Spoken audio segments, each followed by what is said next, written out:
Welcome to அவிவா எஸ்போரிஸ் TV channel. இன்றைக்கி நம்ம மிளகு தோசை எப்படி பண்ணுறதுன்னு பார்க்கலாம்.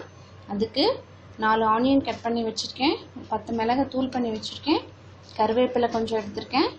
இதெல்லாம் போட்டு இப்போ நம்ம வதக்கிக்கலாம். ஒரு சட்டியில் நம்ம எண்ணெய் ஊற்றி வதக்கிக்கலாம். எண்ணெய் ஊற்றிட்டு கடுகு,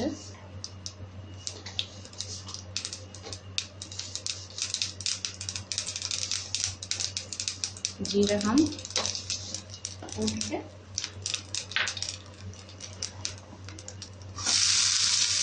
ஆனியன் போட்டுடலாம்.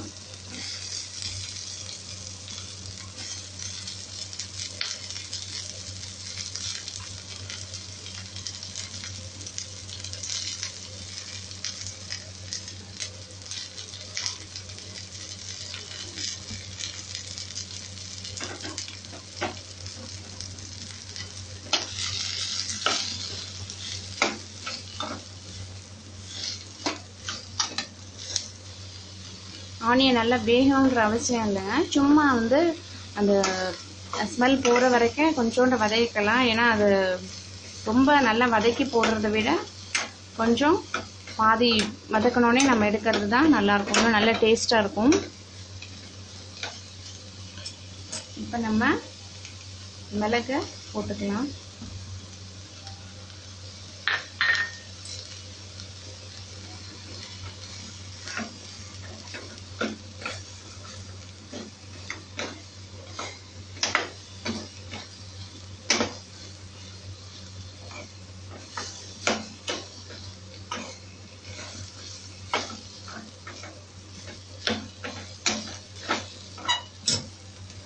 ஒரு 2 நிமிஷம் அடுப்பில் வச்சுருந்தா போதும். ஏன்னா ரொம்ப நேரம் மிளகு அடுப்பில் வச்சு பண்ணோம்னா அது டேஸ்ட் நல்லா இருக்காது. கொஞ்சம் கருவேப்பிலை போட்டுட்டு அடுப்பை ஆஃப் பண்ணிடலாம்.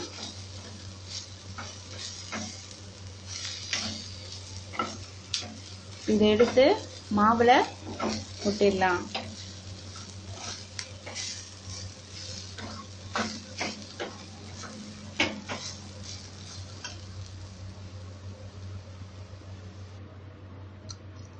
இதை நம்ம மாவில் கொட்டி நல்லா கிண்டி விட்டுக்கலாம்.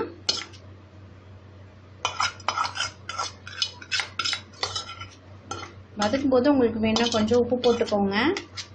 மாவில் ஏற்கனவே உப்பு இருக்கும், ஆனியனுக்கு தகுந்த உப்பு மட்டும் இதில் போட்டுக்கோங்க.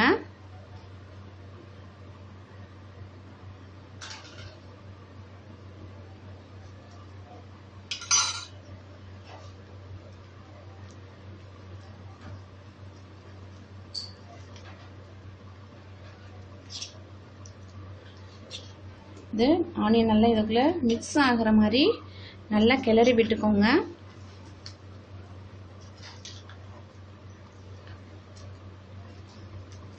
இப்போ நம்ம தோசை ஊற்றிடலாம்.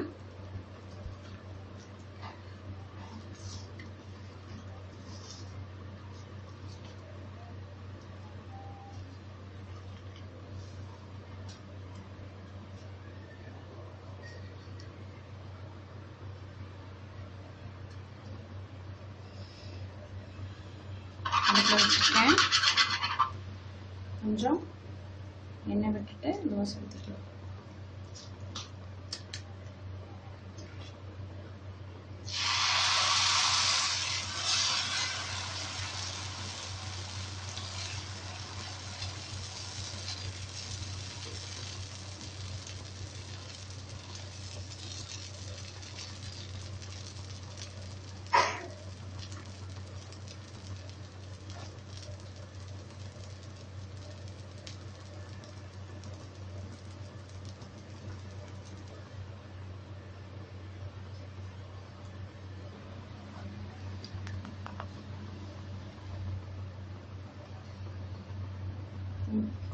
இது வெந்துருச்சு.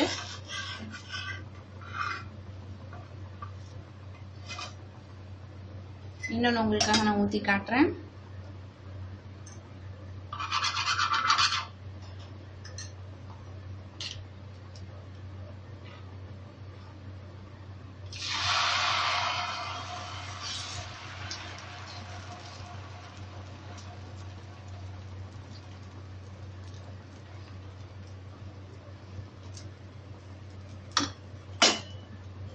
இப்போ மிளகு தோசை ரெடி. இது சின்ன பசங்களுக்கு சளி டைமு இல்லை மழை காலத்தில் அந்த மாதிரி டைம்லையும் நீங்கள் இது கொடுக்கலாம்.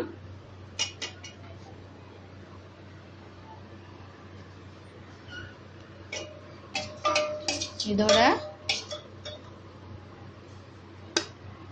கத்திரிக்காய் கிரேவி வச்சுருக்கேன்.